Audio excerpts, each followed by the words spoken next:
Bonjour à tous, chères familles, chers amis, je vous souhaite la bienvenue. Merci à tous ceux qui sont venus à notre culte et aussi à tous ceux qui sont en ligne connectés avec nous. Nous sommes ici réunis avec le but principal de louer notre Dieu, de l'adorer, et c'est là où nous aussi nous apprenons plus et plus de le Seigneur. Et je voudrais dire que c'est par la grâce de Dieu que nous pouvons l'adorer. Le culte est donc un moyen public de grâce. Donnons-nous avec plaisir à la vie chrétienne. Et je voudrais redire que c'est par la grâce de Dieu que nous avons cette opportunité-là. Il ne s'agit pas du tout de notre mérite, c'est pas Dieu. Prions. Seigneur notre Dieu et Père, nous recevons maintenant avec reconnaissance et foi la promesse de ton Fils Jésus qui a dit, « Là où deux ou trois se rassemblent en mon nom, je suis parmi eux. » Père, donne-nous de te reconnaître, de t'entendre et de chanter donc notre joie, car ce n'est que son nom que nous pouvons être rassemblés ici en sa sainte et merveilleuse présence. Amen. Je vous invite à vous lever pour chanter en ton nom, Seigneur, mais on va le chanter aujourd'hui un peu doucement. Un peu plus doucement que d'habitude.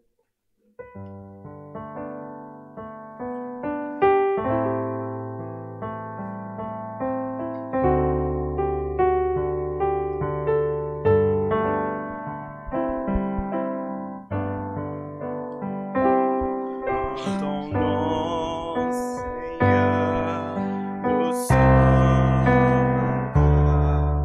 tous réunis devant toi. En ton nom, Seigneur, nous sommes là, tous réunis devant toi.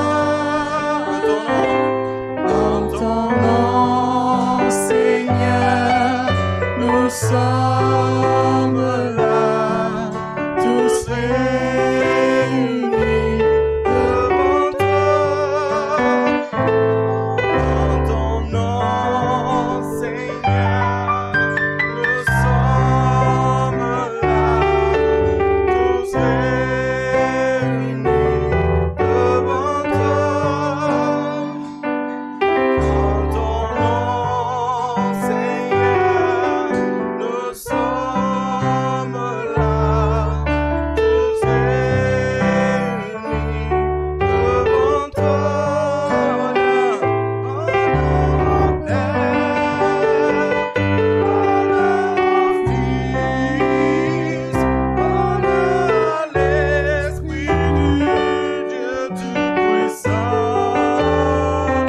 Honneur au Père, honneur au Fils, honneur à l'Esprit du Dieu Tout-Puissant. En ton nom, Seigneur, nous sommes là, tous réunis devant toi. En ton nom, Seigneur, nous sommes là, tous réunis devant toi. Honneur au Père, honneur au Fils, honneur à l'Esprit du Dieu Tout-Puissant. Honneur au Père, honneur au Fils, honneur à l'Esprit du Dieu Tout-Puissant.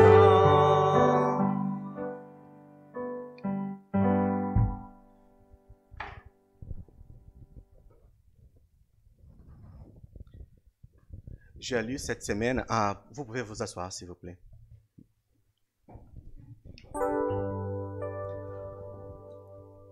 J'ai lu cette semaine une citation de le théologien Charles Spurgeon. Il a dit, nous n'avons pas besoin d'autre chose que ce qu'il a plu à Dieu de nous révéler dans la Bible. Et ça m'a touché beaucoup parce que chaque jour on essaye de trouver à notre interprétation, notre façon de penser. Et à la fin, ce qui vraiment importe, c'est tout ça que Dieu nous a révélé dans la Bible, dans sa parole. Et nous pouvons être satisfaits avec tout ça qui est dans la parole de Dieu.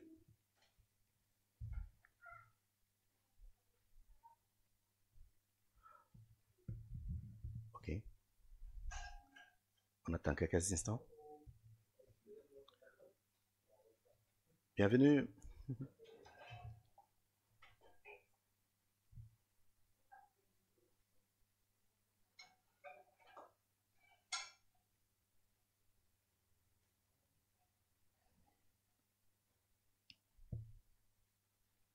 OK. Maintenant, pour la loi de Dieu, nous pouvons trouver dans le livre de Colossiens, chapitre 3, de versets 12 à 15, la loi suivante. Je vous invite à lire dans la projection. Ainsi donc, comme des élus de Dieu, saints et bien-aimés, revêtez-vous de sentiments de compassion, de bonté, d'humilité, de douceur, de patience. Supportez-vous les uns les autres, et si l'un sujet de se plaindre de l'autre, pardonnez-vous réciproquement. De même que Christ vous a pardonné, pardonnez-vous aussi. Mais par-dessus toutes ces choses, revêtez-vous de l'amour, qui est le lien de la perfection, et qui est la paix de Christ, à laquelle vous avez été appelés pour former un seul cœur, règne dans votre cœur, et sois reconnaissant. Et c'est dans cet esprit de gratitude que j'invite l'Église bien-aimée à s'élever pour chanter qui est la grâce et la paix.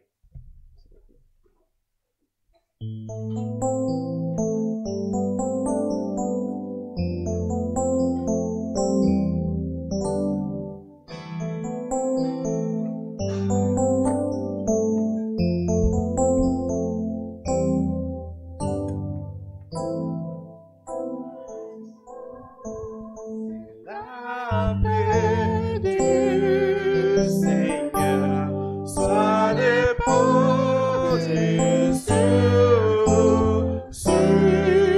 vos cœurs et que sa lumière vienne éclairer vos vies par le nom de Jésus-Christ. Que la grâce et la paix du Seigneur soient déposées sur vos cœurs et que sa lumière vienne éclairer vos vies par le nom de Jésus-Christ.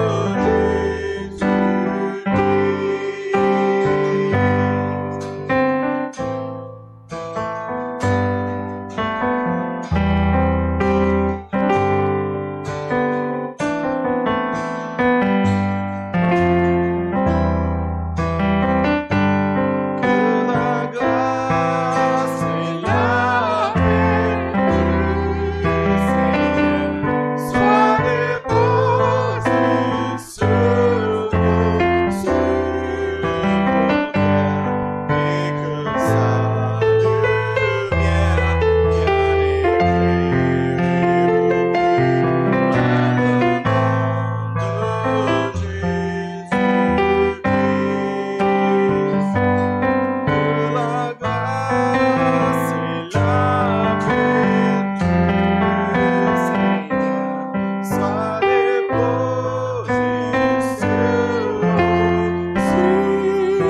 vos cœurs et que sa lumière vienne éclairer vos vies par le nom de Jésus-Christ.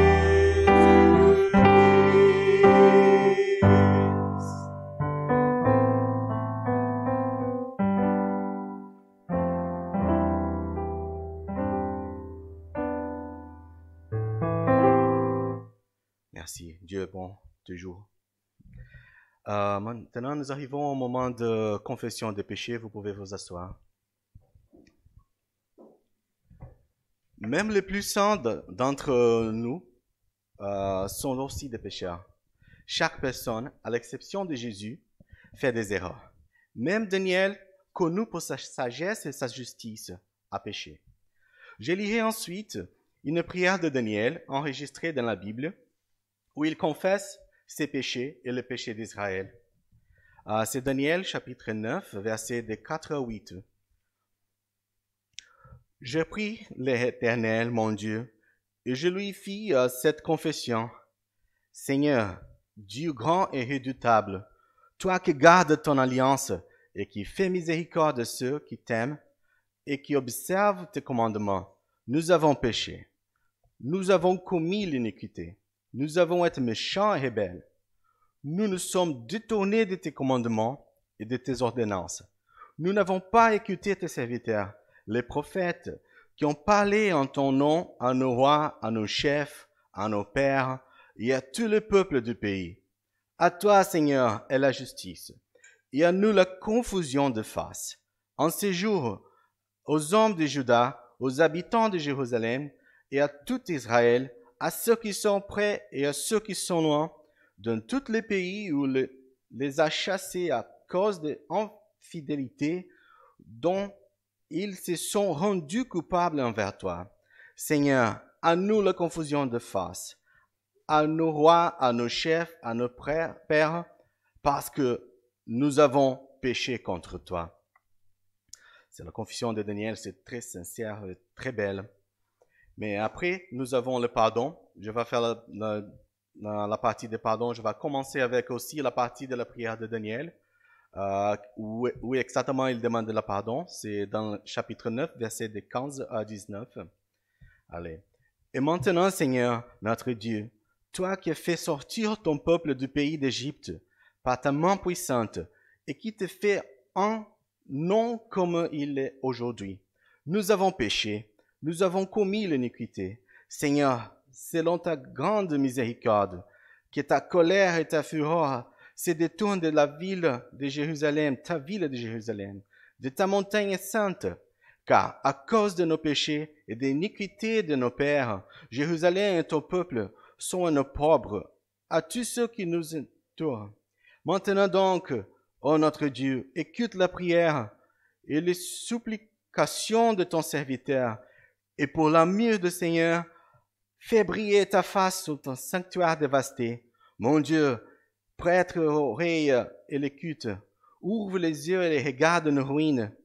Regarde la ville sur laquelle ton nom est invoqué, car ce n'est pas à cause de notre justice que nous te présentons nos supplications.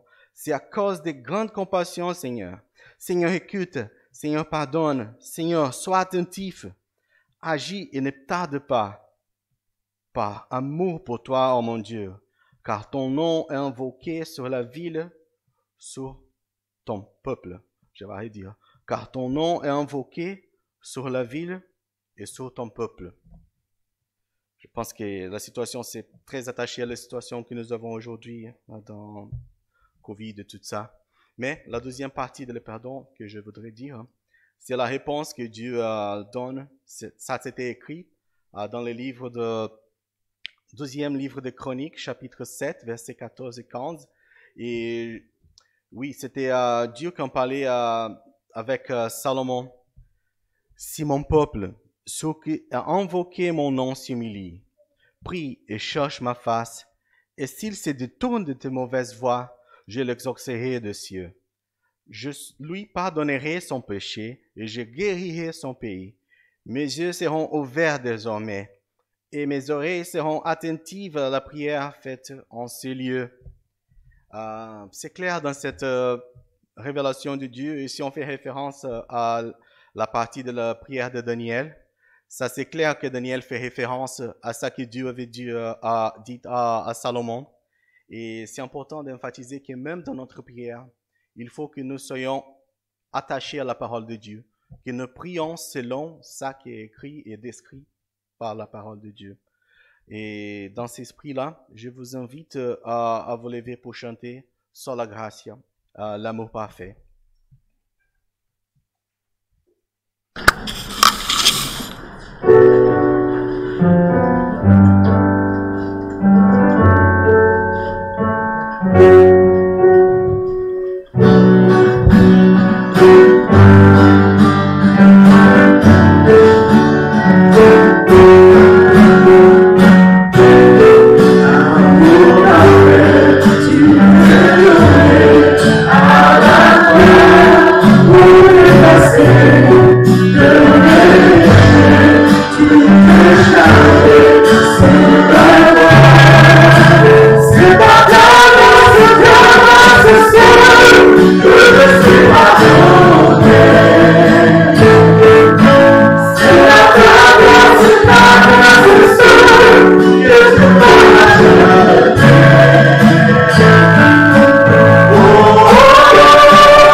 Vous pouvez vous asseoir, s'il vous plaît.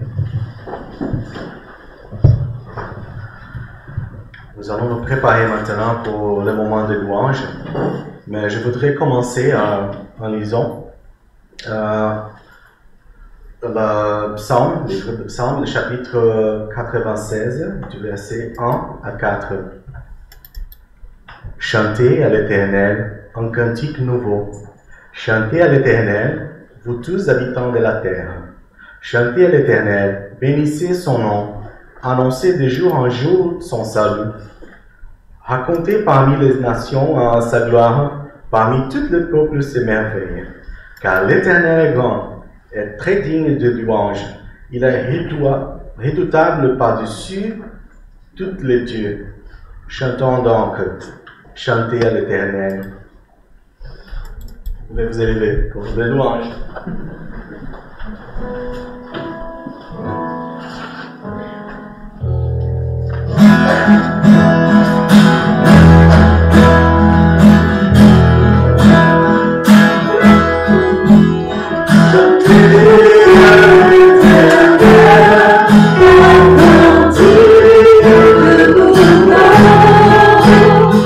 Chantez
Nous arrivons au moment de l'offrande.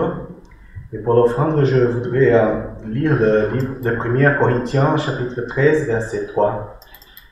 Et quand je distribuerai tous mes biens pour la nourriture des pauvres, quand je livrerai même mon cœur pour être brûlé, si je n'ai pas l'amour, cela ne me fait à rien.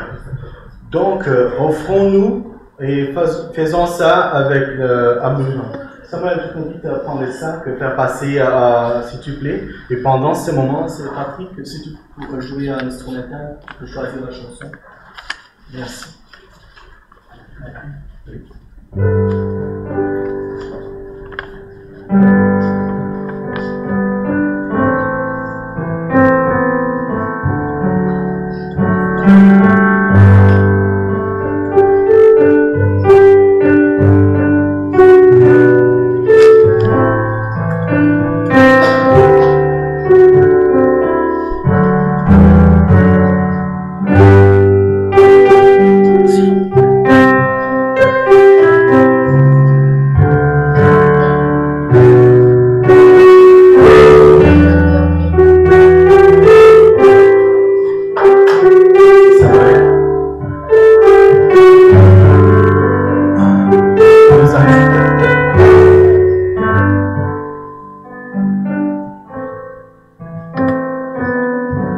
Nous arrivons au moment de confession de foi. Maintenant, je regarde directement dans le Nouveau Testament une confession qui a été faite par un disciple de Jésus, par un apôtre. Et voix que j'ai trouvée à la défense de Paul devant le gouverneur Félix. Et je vous invite à lire dans le livre des Actes, chapitre 24, versets 14 à 16. Je t'avoue bien que je sers le Dieu de mes pères selon la voie qu'il appelle une secte.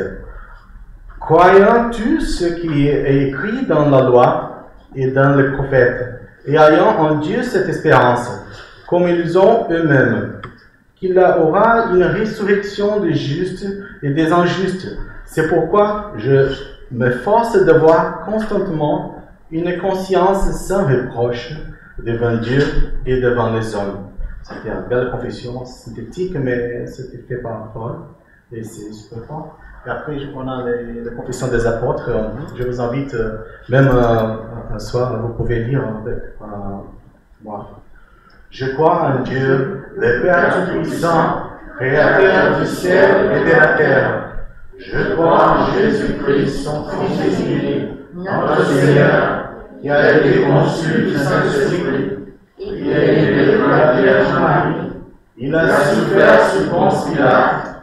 Il a été crucifié. Il est mort. Il a été enseveli. Il a été descendu aux enfers. Le troisième jour, il est ressuscité des morts. Il est monté au ciel. Il siège à la droite de Dieu, le Père Tout-Puissant. Il viendra de là pour juger les vivants et les morts. Je crois en l'Esprit Saint. Je crois à la Sainte Église universelle, la communion des saints, la rémission des péchés, la résurrection de la chair et la vie éternelle. Amen. Maintenant, c'est le moment de donner la parole au prédicateur, mais avant, je vais prier pour lui. Seigneur notre Dieu, merci pour ce dimanche. Merci pour l'opportunité que nous avons d'être là pour louer et pour glorifier son nom, Seigneur. Nous savons que tout cela, c'est par ta grâce, c'est pas pour notre mérite, Seigneur. Et nous te remercions parce que vous avez choisi ce but-là de te louer, de t'adorer, d'être appelés tes enfants. Je remercie ce moment-là et je demande aussi que tu donnes à Christopher la parole qui vient directement de ta bouche, Seigneur. Je remercie pour tout, au nom de Jésus-Christ, ton Fils unique. Amen. Amen.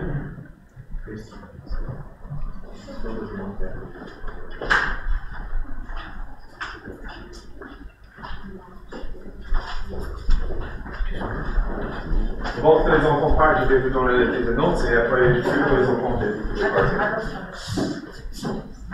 Voilà. Ça va? Ok. Ce certaines choses pour cette semaine. En fait, c'est une semaine un peu différente et un peu chargée. Mais cette semaine, selon le météo, c'est prévu pour une belle soirée maintenant, mais si ça change, je vais le tenir au courant.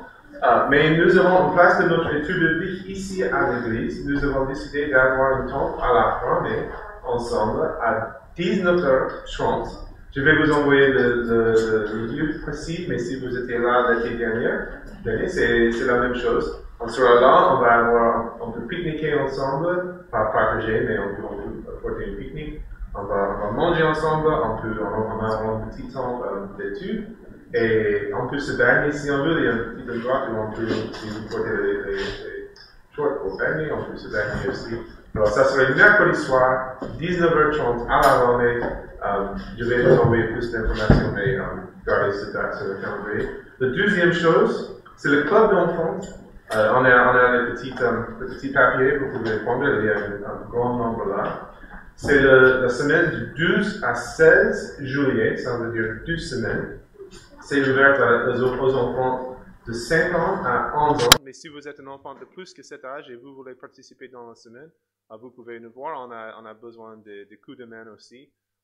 Alors, priez pour ça. Les enfants, vous pouvez inviter vos amis à venir. Alors, prenez les papiers et invitez vos amis à venir cette semaine. Ruth, est-ce que j'ai oublié d'autres choses? Oui, on aura besoin des autorisations des parents pour cette semaine aussi. Je vais vous envoyer plus d'informations concernant le club biblique aussi, mais ça sera en 2 semaines. On va prier pour cette semaine que ça se passe bien. Et aussi, soyez dans la prière pour notre église sœur. C'est le dernier jour du pasteur Pascal Gonzalez. Il a pris notre poste de pasteur. Je ne connais pas la ville. Oui, c'est juste c'est l'autre, c'est en Provence. Oui, c'est loin. Alors, ils vont accueillir un nouveau pasteur en septembre, mais maintenant, soyez dans la prière pour cette église, surtout pour notre partenariat avec eux et avec Pascal. Bon, je vois pas Michel, mais peut-être Pascal. L'autre Pascal Gonzalez est venu souvent nous aider au début. C'est un moment important et peut-être un peu triste pour notre église sœur. Alors, soyez dans la prière pour eux aussi. Alors, maintenant, c'est le moment d'envoyer les enfants. Mais avant que vous partiez, Oliver, je vais prier pour vous. Priez pour les enfants. Notre Seigneur, on te remercie pour les enfants que tu nous as donnés. Sois avec eux, même ceux qui donnent l'instruction ce matin. Donne-leur la parole de toi et même la connaissance de ton Fils Jésus-Christ. Amen. Ouais. Allez-y, les enfants. Les courageuses maîtresses.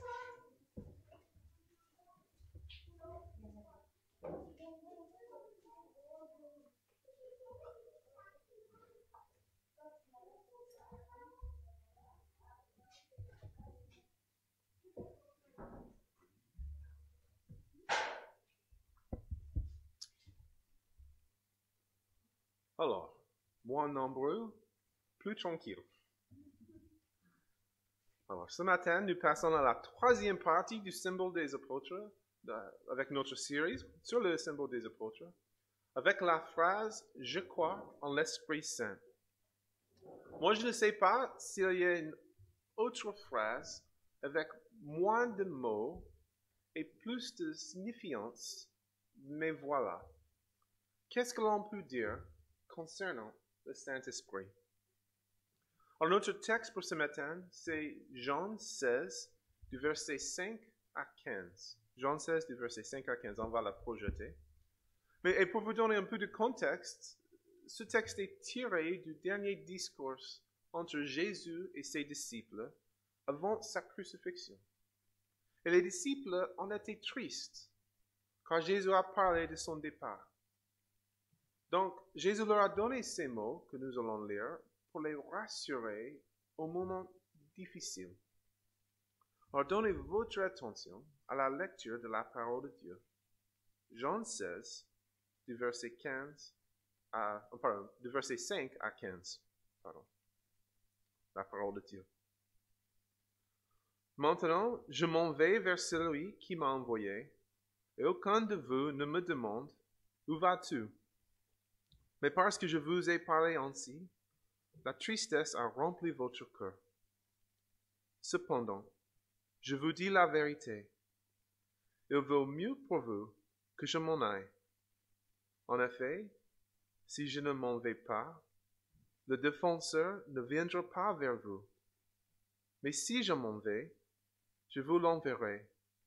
Et quand il sera venu, il convaincra le monde en ce qui concerne le péché, la justice et le jugement. En ce qui concerne le péché, parce qu'il ne croit pas en moi. La justice, parce que je vais auprès de mon Père, que vous ne me verrez plus. Le jugement, parce que le prince de ce monde est jugé. J'ai encore beaucoup de choses à vous dire, mais vous ne pouvez pas les supporter maintenant. Quand le défenseur sera venu, l'Esprit de la vérité, il vous conduira dans toute la vérité, car il ne parlera pas de lui-même, mais il dira tout ce qu'il aura entendu, et vous annoncera les choses à venir. Il révélera ma gloire, parce qu'il prendra de ce qui est à moi, et vous l'annoncera. Tout ce que le Père possède est aussi à moi. Voilà pourquoi j'ai dit qu'il prend de ce qui est à moi, et qu'il vous l'annoncera. Jusque-là, la parole de Dieu. Prions. Notre Seigneur, on te remercie pour ta grâce et ta miséricorde. On te remercie pour ta parole. Et on te remercie pour Jésus-Christ qui a donné sa vie pour nous. Amen.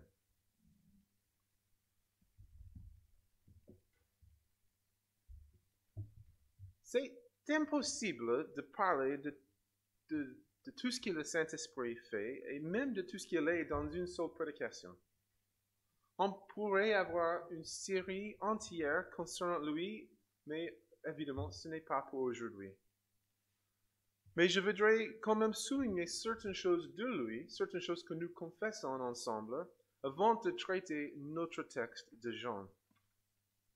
Donc, quand nous affirmons que nous croyons dans le Saint-Esprit, nous affirmons d'abord la doctrine de la Trinité.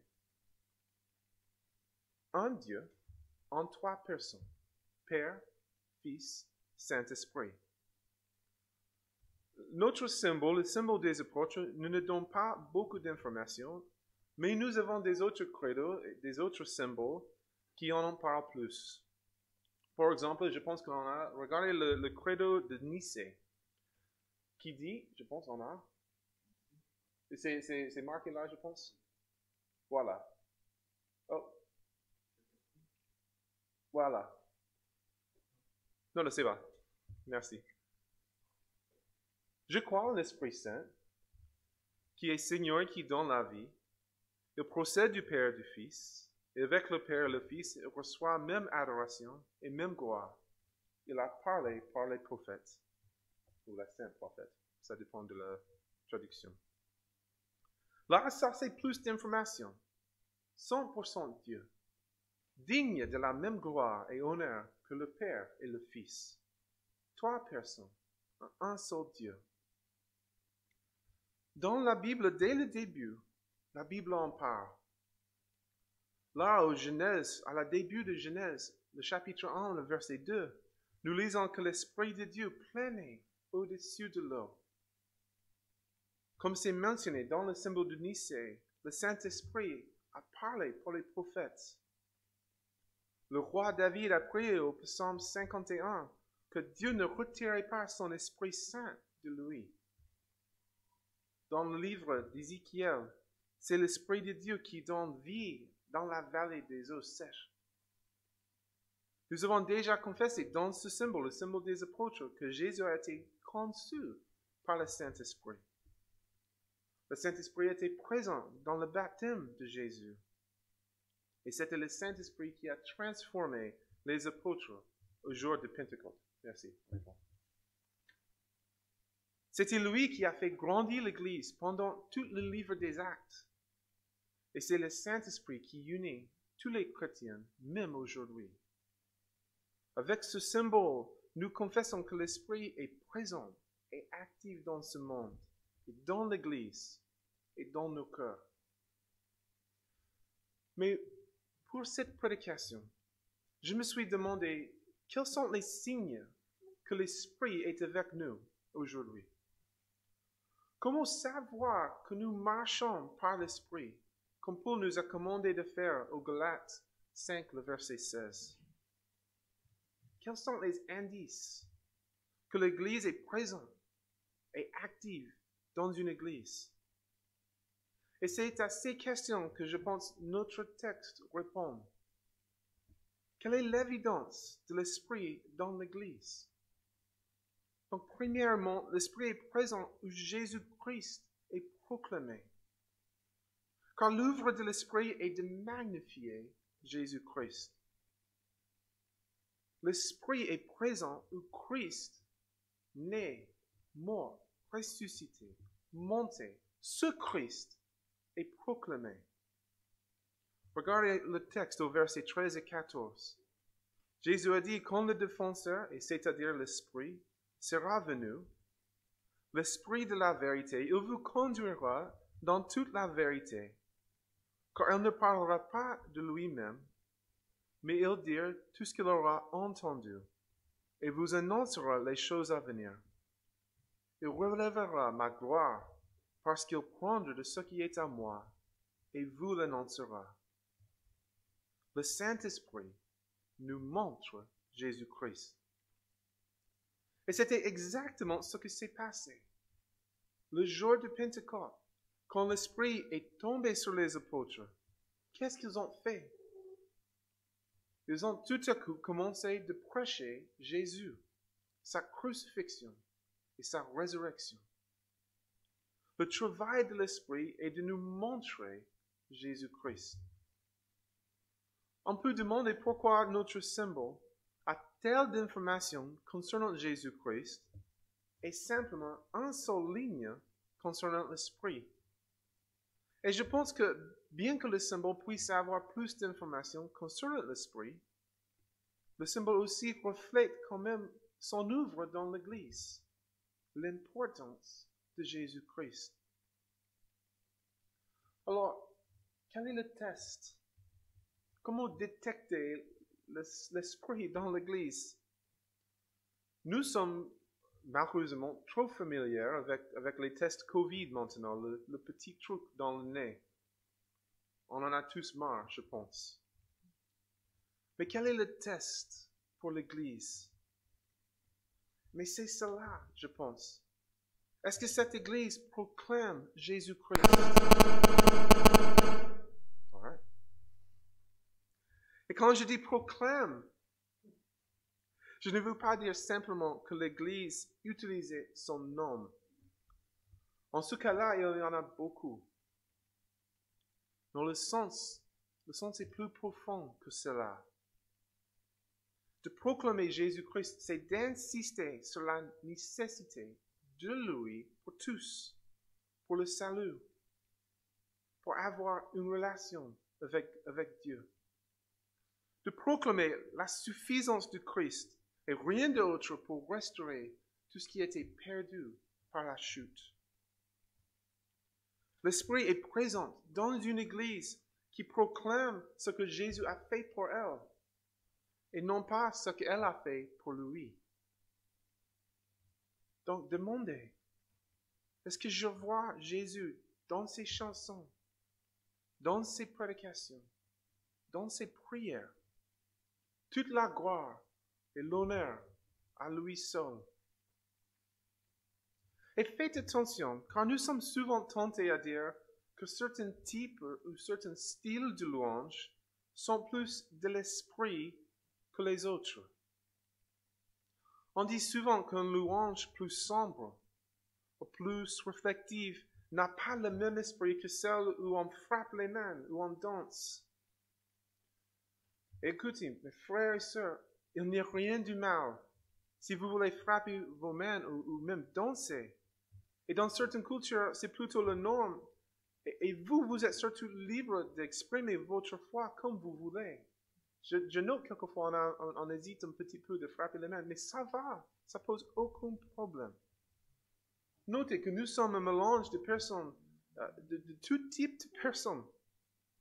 Nous viennent des arrière-plans très très différentes. Et vous êtes libre d'exprimer votre foi comme vous voulez. Même si vous ne me voyez pas danser comme Davidson a fait de temps en temps. Vous êtes libre. Mais ne confondez pas cette expression de foi avec la présence de l'Esprit. L'Esprit est présent quand Christ est prêché comme le seul sauveur des hommes. Pour ma part, moi je me sens coupable si je ne prêche pas Jésus-Christ. Si vous venez et vous partez avec la même estime de lui, j'ai raté mon travail. Le pasteur Jean-Paul Run a dit, le Saint-Esprit va toujours nous montrer le travail fini de Jésus-Christ. Je sais bien que nous venons tous d'une arrière-plan un peu différente.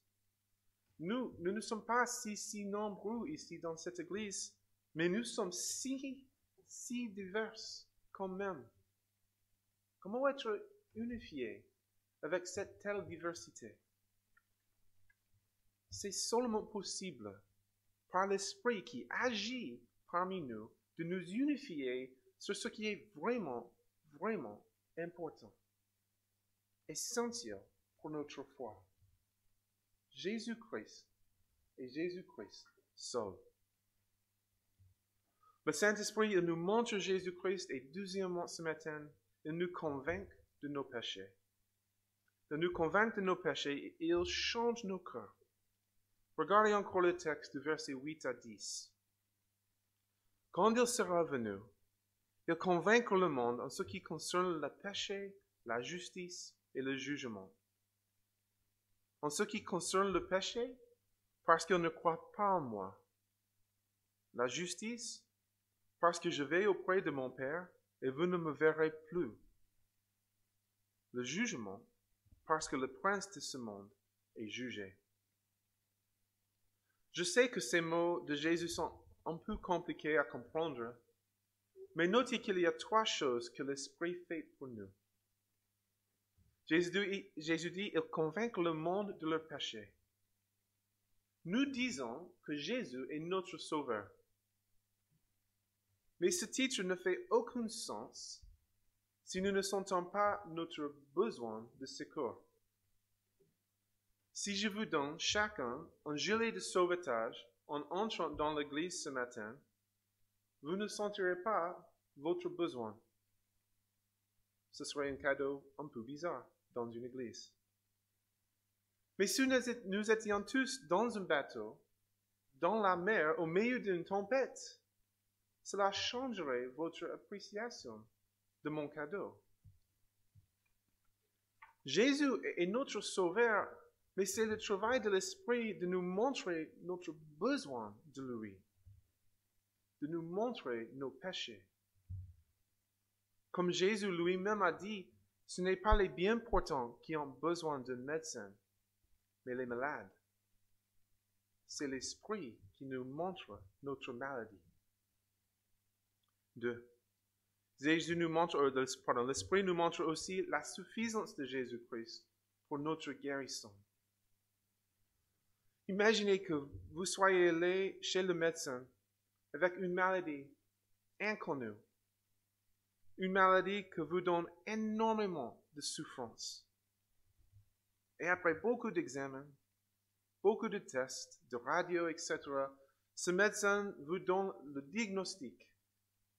C'est bien de savoir quel est le problème. Mais maintenant, imaginez que ce médecin ne vous offre aucune solution. Il a trouvé le problème, mais pas la réponse. Serez-vous content avec ce médecin? Je pense non. Notez alors que l'Esprit nous montre notre besoin, notre problème, mais il nous montre aussi la solution. C'est ça dont Jésus parle concernant la justice. Le Saint-Esprit nous convaincra de la suffisance de Jésus-Christ pour nous. Quelle est notre justice, notre droiture? Et le Saint-Esprit n'est pas passif dans ses actions. Il montre nos besoins, il nous montre la solution et il nous dirige vers Jésus. Plus tôt, au chapitre 3, dans cet évangile de Jean, Jésus a témoigné du travail de le Saint-Esprit quand il a dit que le vent souffle où il veut, et tu en entends le bruit, mais tu ne sais pas d'où il vient, ni où il va. C'est aussi le cas de toute personne qui est née de l'Esprit. Le Saint-Esprit montre le besoin, montre la solution, et il change le cœur de quelqu'un pour qu'il puisse accepter le don de Dieu. Il change le cœur de pierre dans un cœur de chair. Et finalement, quand Jésus a parlé de jugement, tout bref, ce qu'il dit, c'est l'Esprit nous assure de la victoire finale de Dieu sur le mal. C'est l'Esprit qui nous rassure que ce monde, avec tous ses troubles, toutes ses difficultés, sa peine, sa douleur, que ce monde n'est pas la fin de l'histoire pour nous. Jésus va revenir. Il va juger le mal. Il va nous libérer de nos péchés, de nos souffrances. Encore, c'est l'œuvre de Jésus pour nous qui nous libère, mais c'est le Saint-Esprit qui applique cette œuvre dans nos cœurs. Et c'est le Saint-Esprit qui nous conforte au moment difficile de vie par sa présence avec nous. Et avec toutes ces choses ensemble, nous pouvons dire que nous voyons le Saint-Esprit dans une église quand une personne se repent de leur péché et met leur foi en Jésus pour le pardonner. L'évidence de la présence du Saint-Esprit, c'est une église qui, de plus en plus, se ressemble à Jésus, qui est transformée dans son image. Alors, la question pour nous ce matin, c'est qu'est-ce que ce symbole, et ce texte nous appelle à croire? Qu'est-ce que ce texte nous appelle à faire? Et tout de suite, 3 réponses. Premièrement, Dieu est présent et actif dans ce monde, bien que nous ne le voyions pas. Dieu n'est pas loin, ni absent, mais par son esprit, il est avec nous, il est en œuvre parmi nous. 2. Notre vie en Christ est toujours la même chose. La repentance et la foi. On se repent de nos péchés et on met notre foi en Christ. C'est la vie quotidienne, tous les jours. Mais quand vous notez un manque de cela, un manque de repentance, un manque de la manifestation de la grâce de Dieu dans vos vies, ce n'est pas le moment de tourner dedans, de chercher plus de force de vous-même. Non, à ce point-là, c'est le moment de demander que l'Esprit vous fortifie et vous aide. Quand il est trop difficile à pardonner quelqu'un, priez, Saint-Esprit, rappelle-moi du pardon que j'ai reçu de toi et aide-moi à pardonner du fond de cœur. C'est ça, l'œuvre de l'Esprit. Et finalement, ce texte, ce symbole, nous demande de prier pour la présence de l'Esprit dans la vie des autres. Vos frères et vos sœurs en Christ, mais aussi dans les vies des personnes qui ne connaissent pas Christ. Vous ne pouvez pas changer le cœur de quelqu'un. Ça, c'est le travail de l'Esprit et seulement l'Esprit. Donc, priez que l'Esprit vienne dans leur cœur. Mes frères et sœurs, soyez encouragés par cette doctrine. L'Esprit de Dieu est présent et actif parmi nous. Et pour cela, nous pouvons tous dire Amen.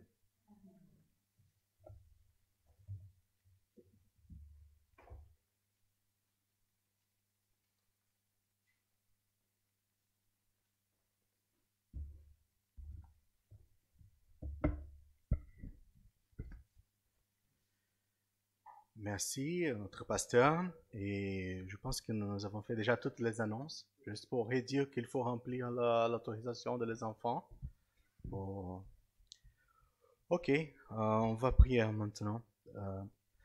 Seigneur notre Dieu, merci pour la prédication. Merci pour tout ça que nous avons écouté aujourd'hui. Seigneur, donnez-nous ton pardon, donnez-nous ta sagesse, donnez-nous tout ça que nous avons besoin pour te suivre et tout ça pour ton honneur et ta gloire, Seigneur. Nous te remercions pour tout au nom de Jésus. Amen. Et je voudrais lire rapidement ce qui est écrit dans le livre de Jean, chapitre 16, verset 33, la deuxième partie. C'est juste pour dire que vous aurez des tribulations dans le monde, mais prenez courage. J'ai vaincu le monde, c'est la parole de Jésus à nous. Et maintenant, c'est le moment de la bénédiction. Et que la grâce, que l'Éternel te bénisse et te garde. Vous pouvez vous élever. Que l'Éternel fasse lui sa face sur toi et qu'il t'accorde sa grâce. Que l'Éternel tourne sa face vers toi et qu'il te donne la paix. Ok, nous allons chanter maintenant. C'est que le Seigneur te bénisse.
Te